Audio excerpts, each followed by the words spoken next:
Hi guys, I'd like to answer this question regarding uh, memory. Yeah, um, actually, there are two questions in this big question.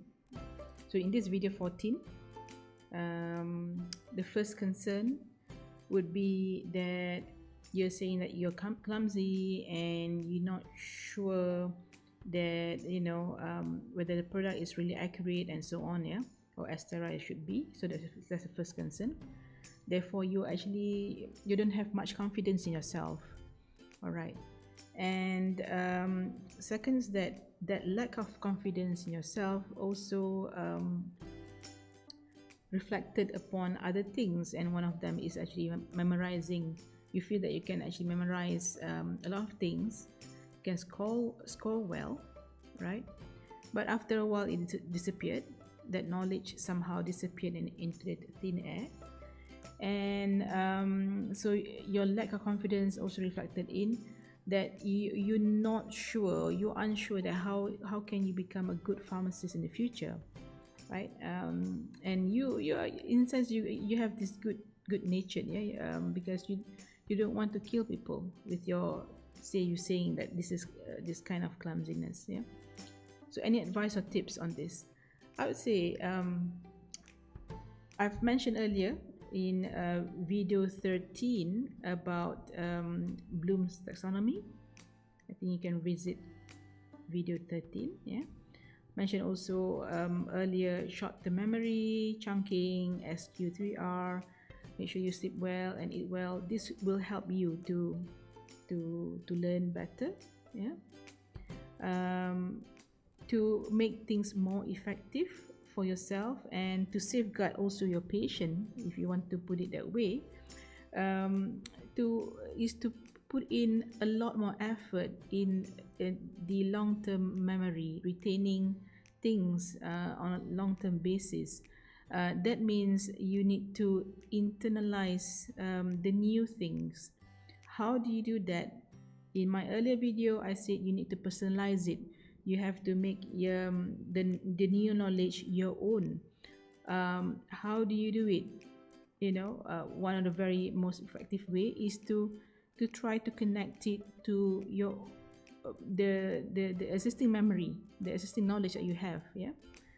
And how to make it more effective is to practice, practice, and practice. This, when you keep practicing, you know you are weak in something, but at the same time you have got to do it. For example, you mentioned earlier in preparing, for example, a sterile preparation. You know that you are weak, you're not sure, or you're weak in doing the preparation. If there is, if time permitted, and if there is extra uh, ampules and so on available, yeah, please, you try to approach your lecturer and see whether he or she can help you in this practice, so that when you practice more than a few times, you will internalize the skill. It becomes a habit, it becomes your second nature. So don't take it at a face value that, oh, I've do it only once, and or twice, and then I know everything, or I know it.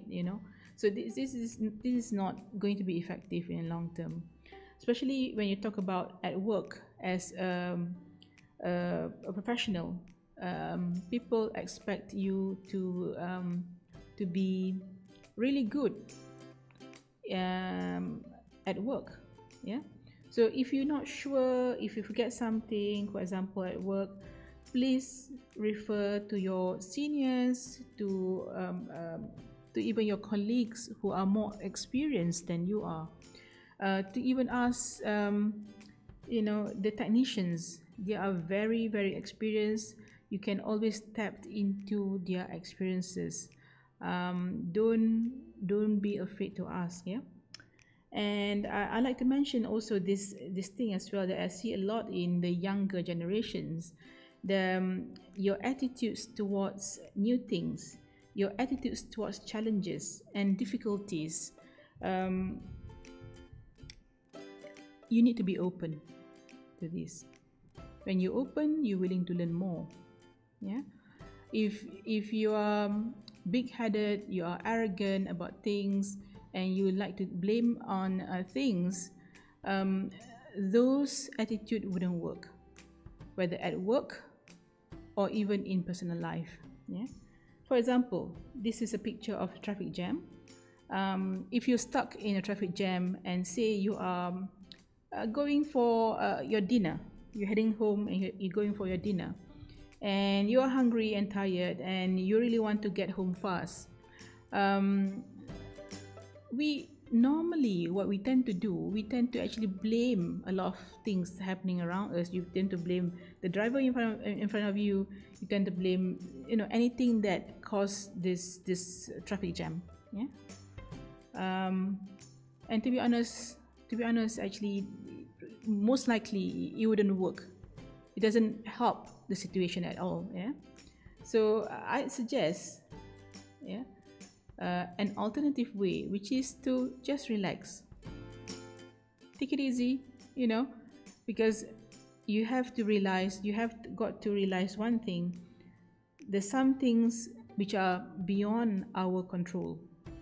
And if things in this particular context, talking about traffic jam, this might be totally out of our control, and the only thing we can do is to follow the flow. Yeah. Another thing as well, if you face with difficulties, yeah, as much as possible, I've mentioned in my earlier videos, is that stop and think, how can this particular scenario, yeah, teach me something? Yeah. What can I learn from that? All right. So rather than cursing the darkness, rather than, if you are in the darkness, the whole life or your days ahead look quite bleak. Yeah.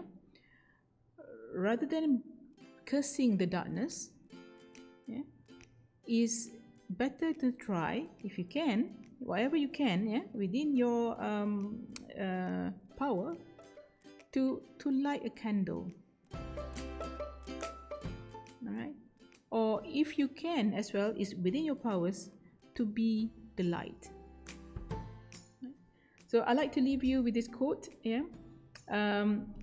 Learning is a treasure that follows its owner everywhere. It stalks you. All right. So I hope with this, you will invest more time in deeper learning, trying to understand the things that you have learned, trying to connect to what you have newly learned to something that you have learned earlier. All right. And then trying to apply what you just learned to something that is close to you. Personalize it and then own your knowledge. Then you would have no trouble at all, yeah, to remember that and to apply it in any situation in the future. All right.